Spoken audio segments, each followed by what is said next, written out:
கிறிஸ்துவில் அன்பானவர்களே, இன்றைய அனுதின உணவிற்காக கர்த்தர் நமக்கு கொடுக்கிற வார்த்தை சங்கீதம் 22 அதிகாரம் 26வது வசனம். சாந்த குணமுள்ளவர்கள் புசித்து திருப்தி அடைவார்கள். கர்த்தரை தேடுகிறவர்கள் அவரை துதிப்பார்கள்.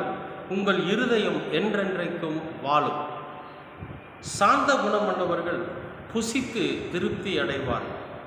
பொறுமையாக இருக்கிறவங்க, அமைதியாக இருக்கிறவங்க, நிதானமாக இருக்கிறவங்க புசித்து திருப்தி அடைவார். அவங்க தான் சாந்த குணம் உள்ளவர்.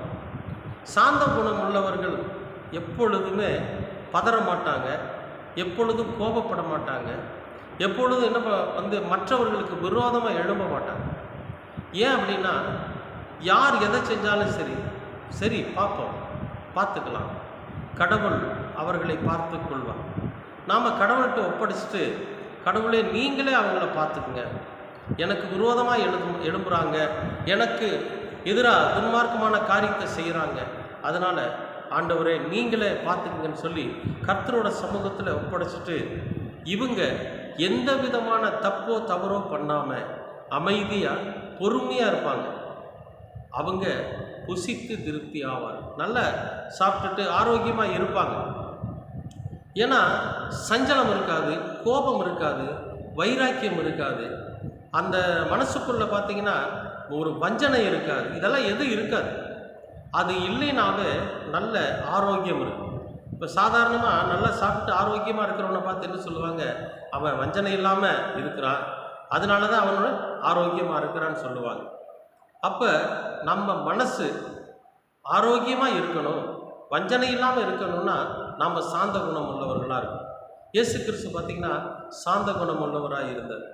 அதனால தான் அவரால் இந்த உலகத்தை ஜெயிக்க முடிஞ்சது. எந்த விஷயத்தை எடுத்தாலும் உடனடியாக முடிவெடுத்து, உடனடியாக பதறுதலோட ஒரு சில காரியத்தை செய்யாமல் அமைதியாக பொறுமையாக நிதானமாக காத்திருந்து எடுக்கிற எல்லா முடிவுகளுமே ரொம்ப பாராட்டுக்குரியதாக இருக்கும். அதனால் சாந்த குணம் உள்ளவர்களாக இருங்க. இந்த உலகத்தில் புசித்து திருப்தியாக இருப்பீங்க. சில பேர் அதிருப்தியாக இருப்பாங்க, என்னத்தை எதை கொடுத்தாங்க, எதுக்கு எடுத்தாலும் சங்கடப்படுவாங்க. அப்படி இல்லை, திருப்தியாக இருப்பீங்க. இங்கே வசனம் அதைத்தான் சொல்லுது, நீங்கள் சாந்த குணம் உள்ளவர்களாக இருங்கள், புசித்து திருப்தி ஆவீர்கள். அடுத்த வாக்கியம் சொல்கிறாரு, கர்த்தரை தேடுகிறவர்கள் அவரை துதிப்பார்கள், உங்கள் இருதயம் என்றென்றைக்கும் வாழும். அப்போ நம்ம ஆண்டவரை தேடும்போது அவரை துதித்து ஆராதித்து அவரை மகிமைப்படுத்துகிற போது நம்முடைய இருதயம் சமாதானத்தில் நிறைந்திருக்கும்.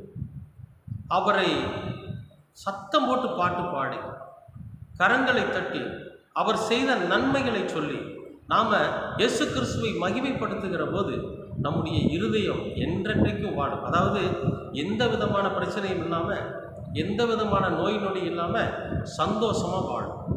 அன்பானவர்களே, இந்த காலை நேரத்தில் கர்த்தர் நமக்கு சொல்லுகிற வார்த்தை என்னென்னா, நாம் சாந்த குணம் உள்ளவர்களாக இருந்து கர்த்தரை தேடி அவரை மகிமைப்படுத்தி அவரை நாம் நம்முடைய சொந்த இரட்சகராக ஏற்றுக்கொண்டு அவரை பாடுகிற போது, துதிக்கிற போது நாம் புசித்து திருப்தி அடைகிறது மட்டும் இல்லாமல் நம்முடைய இருதயம் நெடுநாள் வாழும் என்பது தான் உண்மை. நம்முடைய இருதயம் நெடுநாளைக்கு சமாதானத்தோடு இருக்கும் என்பது தான் உண்மை. ஏன்னா அந்த இருதயத்துக்குள்ளே பரிசுத்த ஆவியானவர் குடிகொண்டு விடுவார். நீங்கள் விசுவாசிக்கிறீங்களா?